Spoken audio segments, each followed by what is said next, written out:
Итак, друзья, всем привет! В этом видео мы рассмотрим такую щепетильную тему. Вы сейчас поймете, о чем идет речь. Давайте запустим девелопер-версию macOS. По понятным причинам я на железо не ставлю бета-версии.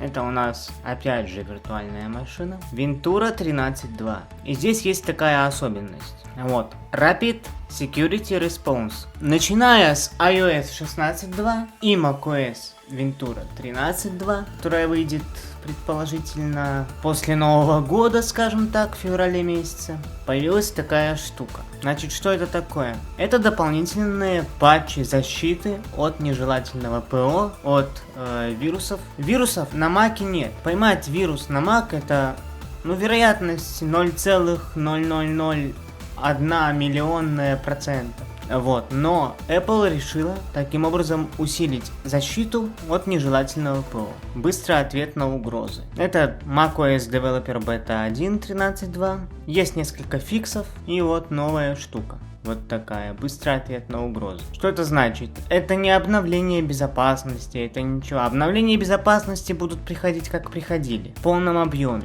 Так же, как и обновление системы. От 1 гигабайта и выше. Если это, например, вы обновляетесь с 13.1 на 13.2, либо с 13.2 на 13.3. Гиг или 1,5 или 2. И также вы будете получать обновление Rapid Security Response. Именно вот для версии, например, 13.2 выйдет, вы поставите обновление 13.2 и сразу вам прилетит компонент быстрый ответ на угрозы. Rapid Security Response. Это не касается обновлений безопасности ни в коем разе. Это просто компонент дополнительный. Таким образом, Apple улучшает безопасность системы. Если данный ролик был чем-то полезен, ставим лайк, подписываемся на канал, подписываемся на Telegram и увидимся в новых роликах. Всем пока!